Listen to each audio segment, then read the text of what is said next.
So, a new movement has arisen in these here United States of America, in our murderous United States of America. A movement that, like all religious, social, political, human movements, is variegated, diverse, unified, and divided. And I want to talk about it. So I'm going to be talking about it as if it were some sort of monolith. You know, I'll try to be subtle when I can, but, you know, of course it's not a monolith. It's a movement composed of people who are all over the place, physically. From one corner of the shining land to another. But interestingly, I think, geographically focused in the most pagan areas of our country. So, I'm talking about the abolitionist movement. Perhaps just by saying that, you know what I'm talking about. But I'm talking about abolish human abortion as an idea. Now, there is an organization called Abolish Human Abortion. They are abolitionists. But the abolition movement is significantly bigger than just this one organization. Okay?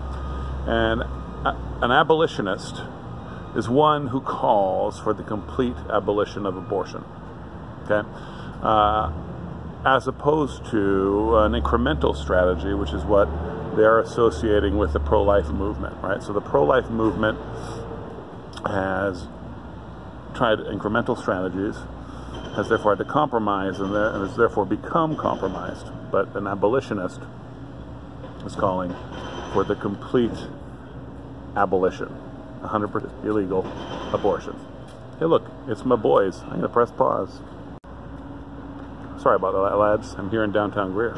I'm known. What can I say? All right, so an abolitionist is someone who calls for the complete abolition of abortion.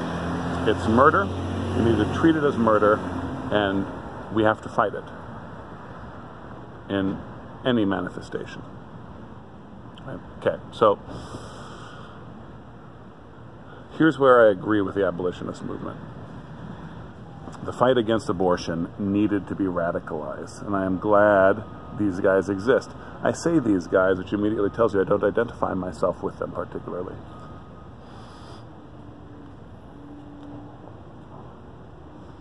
Although I agree with them that abortion is murder and must therefore be completely stamped out. And that if it's murder, it deserves to be treated as murder legally. As in, you receive the death penalty for aborting a child, for coercing someone to abort, for being involved in an abortion in any way. Murder, death penalty. Boom. Pretty radical, right? But actually, just logical. So bringing that to the fore. And bringing that to the fore in an environment in which, and this is where the other thing where I agree with them, Christians have they've been dragged down into the mire with this. They are making compromises and becoming compromised. Right? So,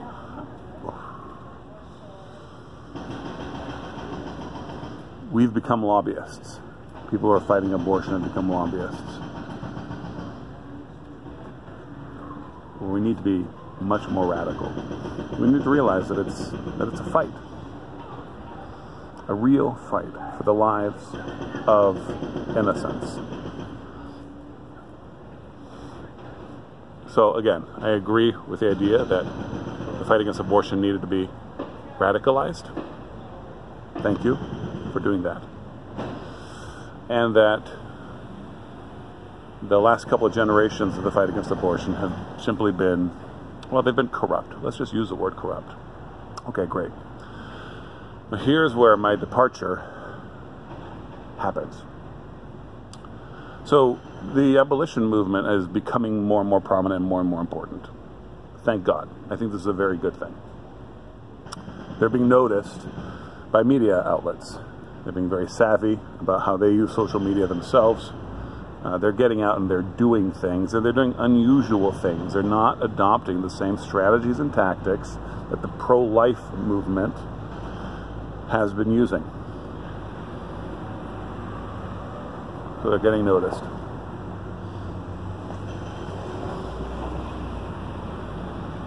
But what's been happening also is that I do notice an effect of the abolition movement beyond social media, but on social media, where you see like and like together, right?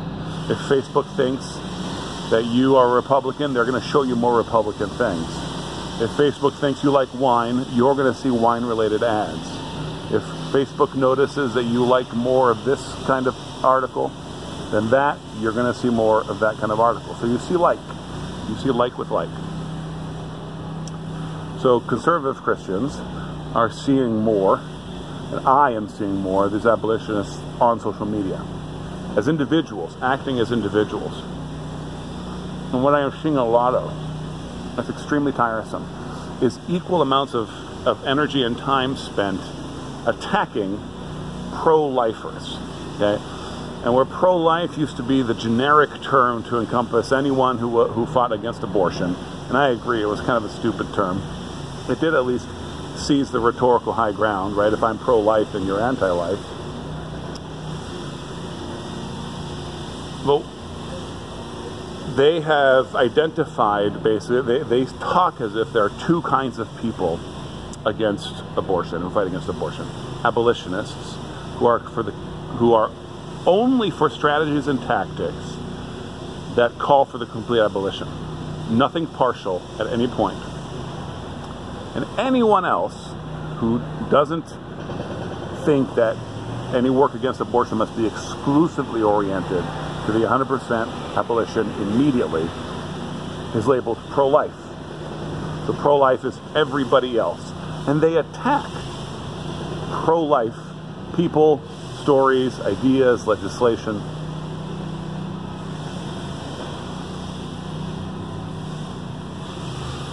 We are living in a Holocaust.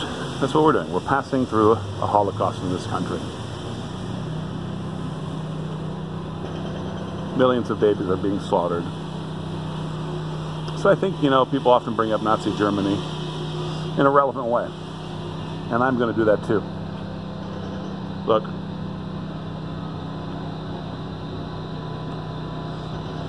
before Hitler and the Nazi regime truly came to power was a time for open resistance. After that, resistance by nature did have to be a little more passive. Did Christians lack courage? Yes. More Christians should have died. And there should have been more radical behavior, such as that of Dietrich Bonhoeffer's. Yes, yes, yes. And Christians are insufficiently radicalized in the fight against abortion. We do not behave as if abortion were murder. However, are you going to be the one to tell me that the man who saved 20 Jews by keeping his mouth shut but his basement open did evil because he didn't speak out against the Nazi regime? He saved 20 Jews. That was what he did. So, there's been some recent legislation that is honestly, I think, almost irrelevant in the fight, if you look at it strategically, in which abortions after 5 months are going to be made illegal. But the bottom line is that will save some lives. Some people worked for that, and that's their work. So here's my proposal to every Christian. Be against murder. Be against abortion. Radicalize yourself. Radicalize yourself. Take this seriously. But my injunction to abolitionists is, get on your war. Get on your war horse. Stop bitching at us and go save some babies. You've got work to do. You've been busy telling us you have work to do. Thank you for doing the work you do. Now get to it. Okay? We are in a strange time because we can fight openly against those who are murdering babies without being murdered or jailed ourselves, usually. So that does indeed put on us a greater responsibility. We got to get after it. But what I would really appreciate, if you're an abolitionist and you're watching this, focus on your fight. Do your thing. Now, most of the people watching this probably will not be abolitionists. So though this video might have been generically educational and directed more at abolitionists, this is for you. You also go save some babies. You also get busy. And you also radicalize. Act like our society does indeed roll babies into the belly oven of the god Moloch. Because that's what we do. Peace of Christ be with you.